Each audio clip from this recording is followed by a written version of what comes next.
All right, so are you ready to just totally dive into this case? It's going to have you hooked right from the start, I think. Yeah. We're talking murder, love triangles, a hitman, and a big old life insurance payout. Yeah, it does sound a little bit like a movie, doesn't it? Right. But it's ripped from the headlines. This is a real-life case.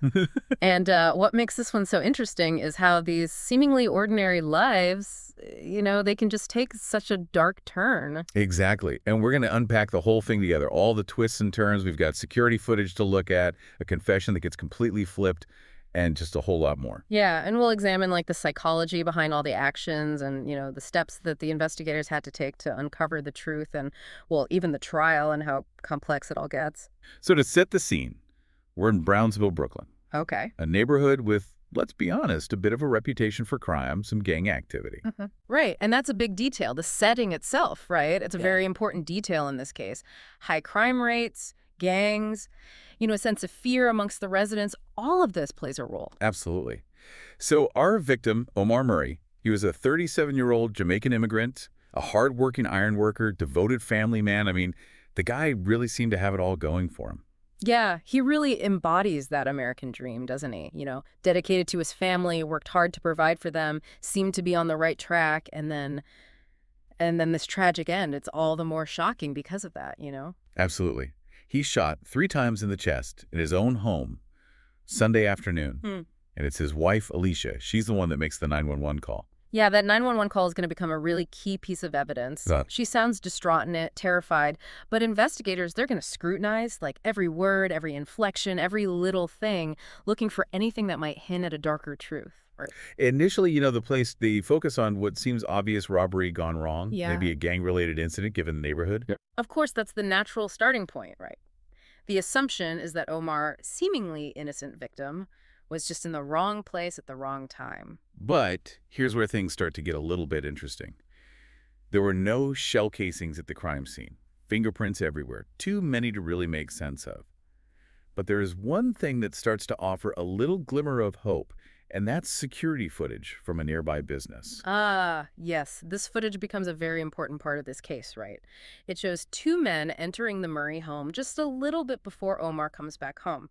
One of them, they identify him as Kirk Porras, known gang member. Okay, so now we've got a potential connection to that gang activity that the police initially suspected. But who's the second guy? Yeah, the second guy is where things get really, really interesting. They identify him as Damian Lavelle. And get this, it's Alicia, Omar's wife, who just drops this bombshell during questioning. She admits to having an affair with him. Whoa, hold on. An affair. Okay, so we're not dealing with just some random act of violence anymore. Now we've got infidelity, jealousy, possible motive for murder.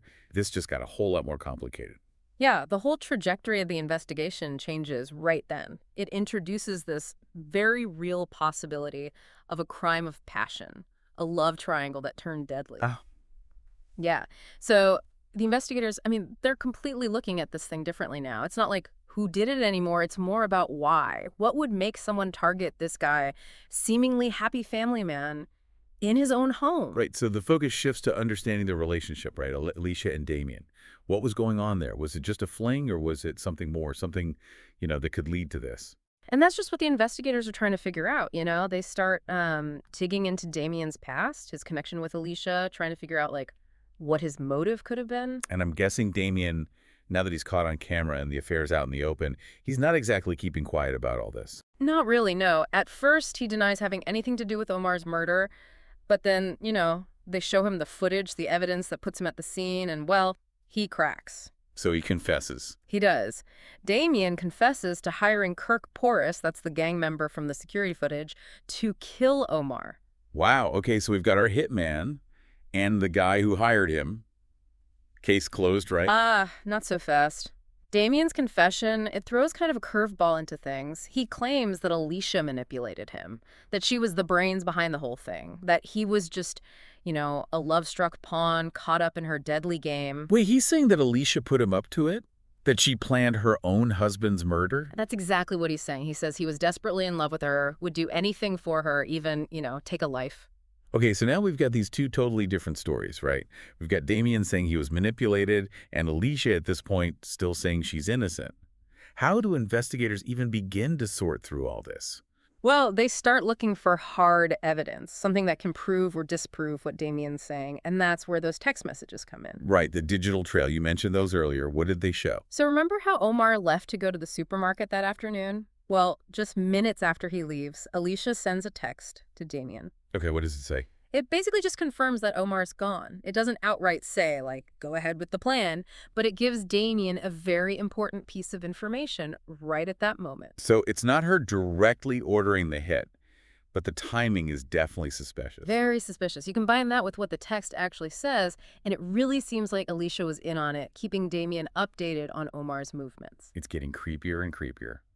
It really feels like this was planned out, like she knew exactly what was about to happen. And there's something else that makes it look even worse. A life insurance policy. Oh, right. You mentioned that earlier. Pretty big policy, if I remember correctly. Almost $1 million. And guess who the sole beneficiary was? Alicia, right. So not only did she allegedly plan this whole thing, but she was going to get a huge payout from it, too.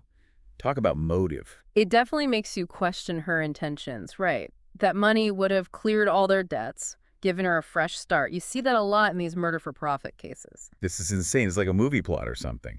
So we've got a possible motive, the text messages, a confession from the guy who hired the hitman. But trials, I'm guessing they don't always go as smoothly as all that, right? No, you're right about that. They rarely go according to plan. And this one, well, the prosecution hit a pretty big roadblock. Damian, the key witness, he gets cold feet. He won't testify against Alicia. Nope. And that throws everything off. You know, they needed him to back up his confession, give context to the texts, really prove that Alicia was behind all of it. So they have this confession but can't really use it. What do they do then? How do they move forward without him? So I've got this confession, but they can't really use it. I mean, what do they do? How do they move forward without this guy? Well, they offer Damian a deal. It's like a classic plea bargain, you know? They tell him if he'll cooperate, testify against Alicia, they'll give him a lighter sentence. Okay, so they're basically trying to, like, incentivize him to do what they need. What are we talking about here? What kind of sentence? A much lighter sentence, yeah. So instead of facing life in prison, they offer him 15 years. I mean, 15 years is still a long time, but compared to the rest of your life, it's got to be tempting. Right. Does he take it? He does. I mean, it's a choice between loyalty to Alicia or a chance, you know, at having some kind of life later on. Damian chooses the latter. He agrees to testify. That's got to be huge for prosecution. They finally have that key witness, the one they need to tie everything together.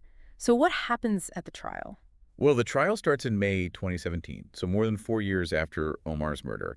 And the courtroom's packed. You know, there's all this tension as Damian takes the stand. He lays out the whole plot, how Alicia seduced him, manipulated him into hiring the hitman, promised him they'd have a future together once Omar was gone. And what about Kirk Porras, the hitman? Does he testify too? He does, yeah.